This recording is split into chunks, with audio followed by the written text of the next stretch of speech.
Bismillahirrahmanirrahim. Assalamualaikum warahmatullahi wabarakatuh. Bismillah walhamdulillah wassalatu wassalamu ala khairi khalqillah nabiyyina Muhammadin ibni Abdillah wa ala alihi wa sahbihi wa man tabi'ah hudah ila yaumil qiyamah.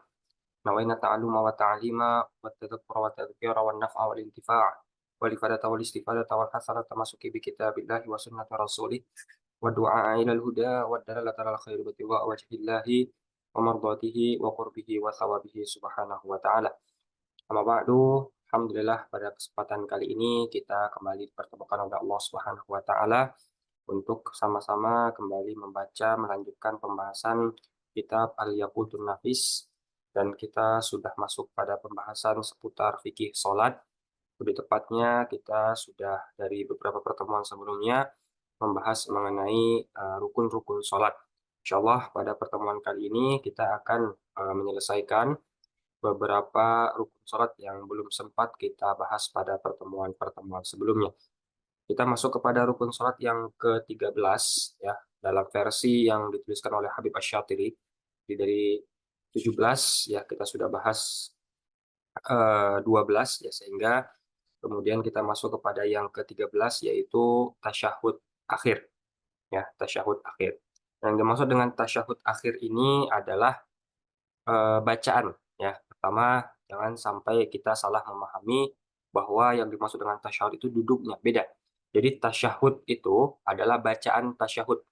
Nah, duduknya itu juga rukun lainnya. Jadi ketika duduk tasyahud itu satu rukun, maka tasyahud atau membaca bacaan tasyahud itu rukun lain yang berbeda. Jadi tasyahud itu bukan duduknya tapi bacaannya. Ya, duduknya disebut dengan duduk tasyahud. Dan yang menjadi rukun adalah tasyahud akhir.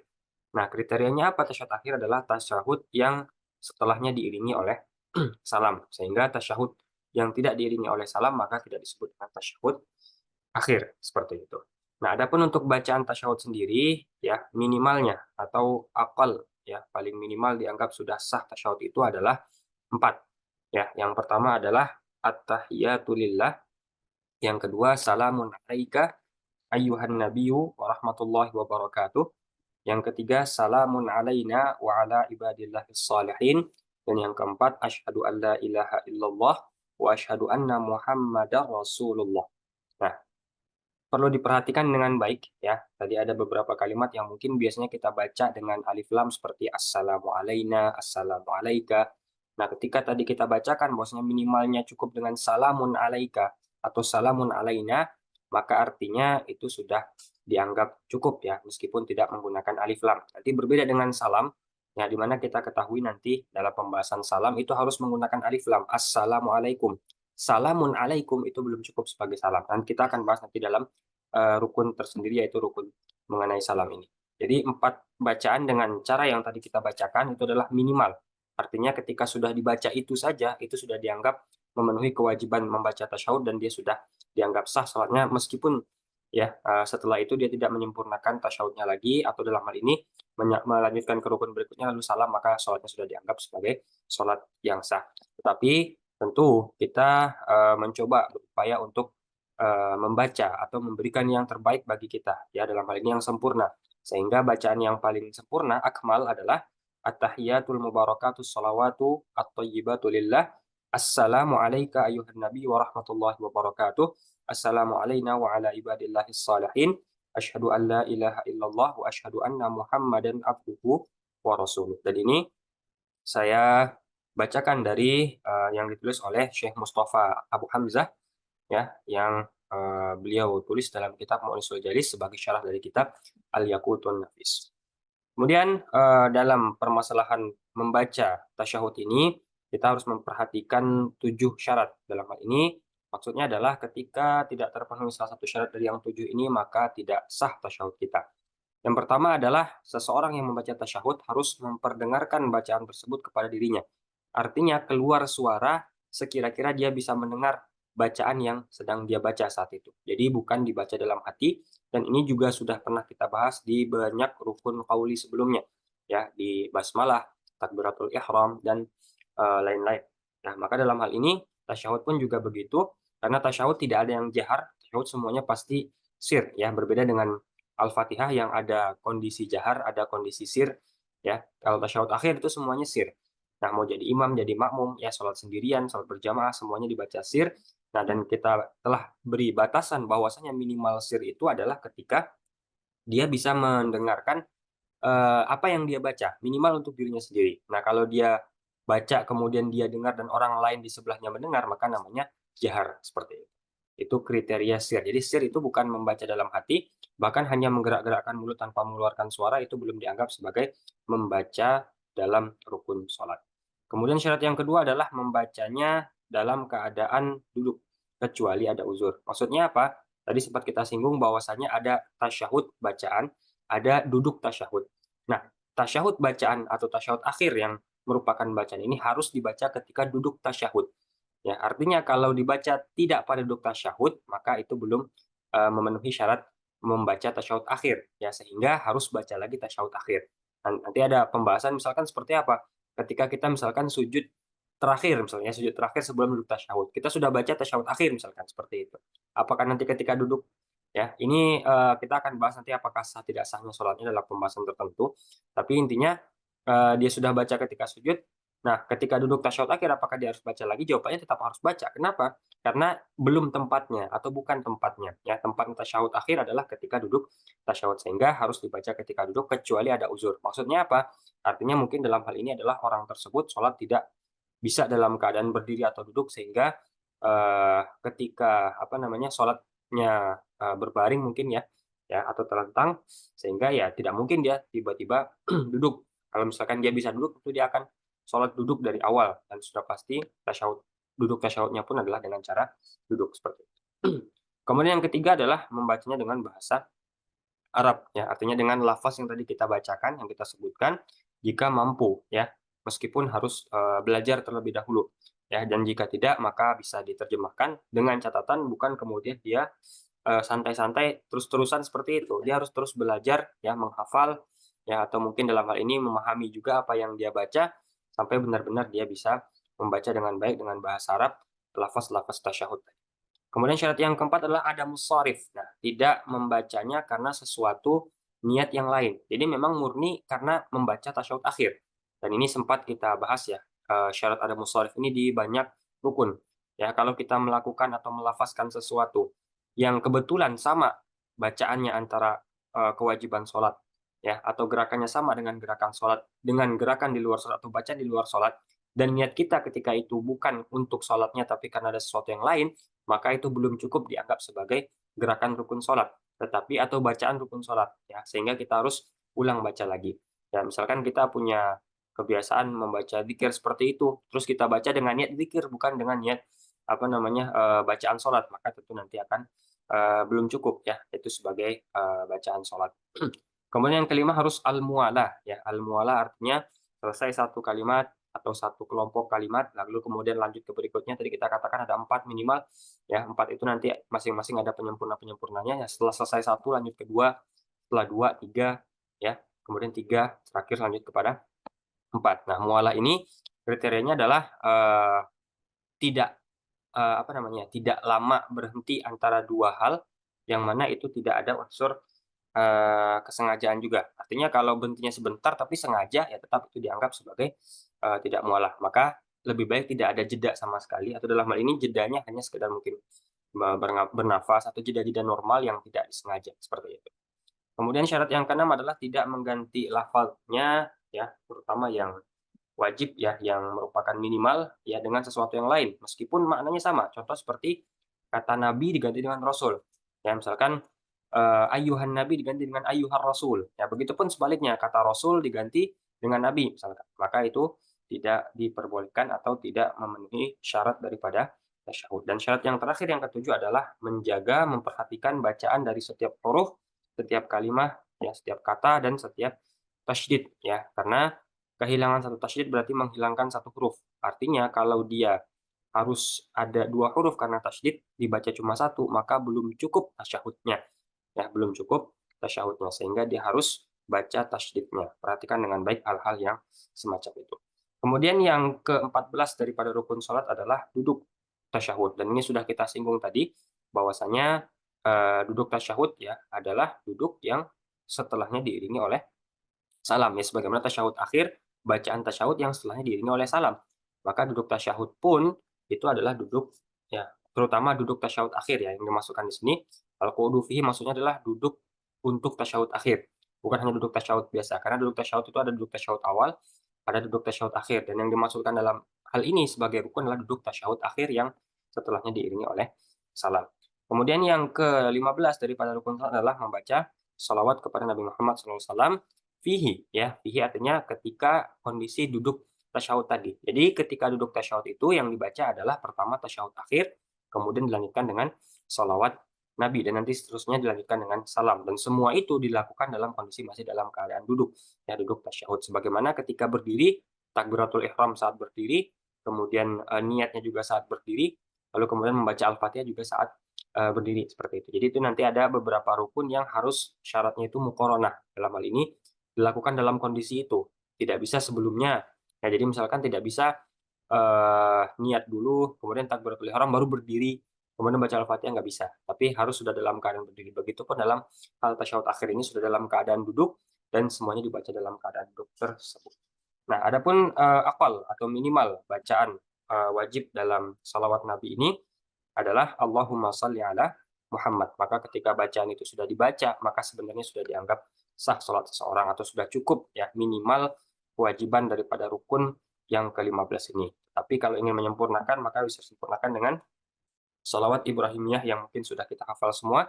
Allahumma shalli ala Muhammad wa ala ali Muhammad kama shallaita ala Ibrahim wa ala ali Ibrahim wa barik ala Muhammad wa ala ali Muhammad kama barakta ala Ibrahim wa ala ali Ibrahim innaka Hamidun Majid. Kemudian yang ke-16 dari rukun sholat adalah membaca salam, ya, melafadzkan salam. Yang dimaksudkan sebagai rukun adalah salam yang pertama, ya, salam yang merupakan rukun adalah salam yang pertama. Minimalnya adalah lafadz assalamu alaikum. Nah, ini sempat tadi kita singgung di awal ya, perhatikan. Tadi kalau di tasyahud, ya, ada salam juga ya, tadi ada sedikit lafaz salam juga. Nah, itu cukup dengan salamun alaik, ya, salamun alaik atau salamun alaina. Ya, salamun alaina ya dan salamun alaika. Ya, itu sudah cukup ya. Kalau disempurnakan assalamu alaika, assalamu alaina itu lebih bagus gitu ya. Nah, tapi di sini ketika akal daripada salam itu harus assalamu alaikum, maka secara logika saja salamun alaikum itu belum cukup ya. Meskipun hanya alif lam saja permasalahan. Ya, maka harus diperhatikan. Nanti kita akan bahas tersebut dalam syarat-syarat ya. Nah, jadi minimalnya adalah assalamu alaikum. Kemudian sempurnanya adalah assalamualaikum warahmatullah ya. Dan disyaratkan agar sah salam ini ada 11 syaratnya. Yang pertama adalah harus menggunakan alif lam, tadi sempat kita sebut ya. Jadi salamun alaikum belum cukup, tetapi harus membacanya dengan assalamu alaikum.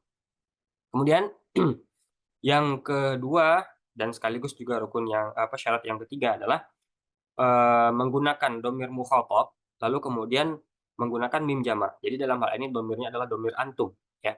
Jadi kalau misalkan syarat yang kedua domir mukhatab ya, dan lebih spesifik lagi syarat ketiga domir mukhatabnya yang mana, yang antum.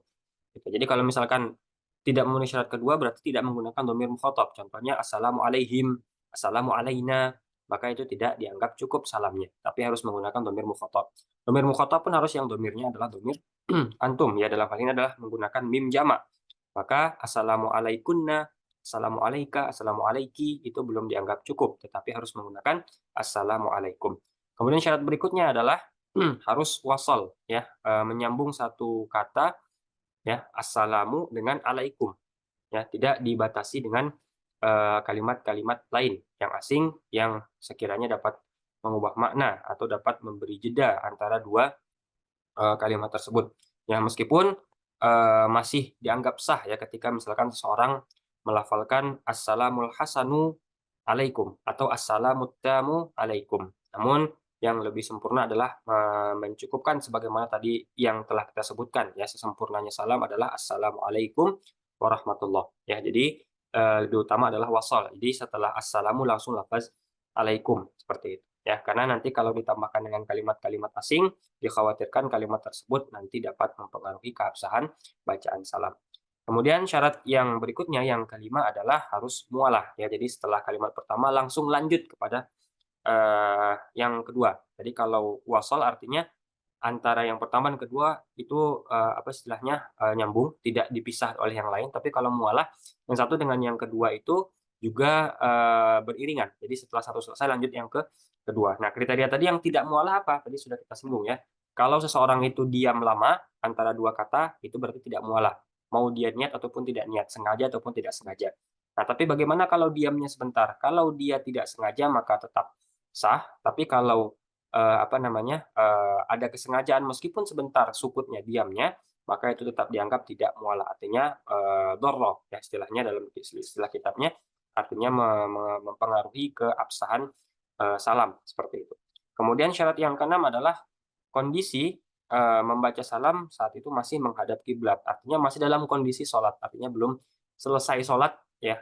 Mungkin banyak orang yang ketika sholat menganggap ketika selesai salawat gitu ya, berarti sudah selesai sholat, salam itu udah bisa dalam kondisi yang, apa namanya, berubah-berubah.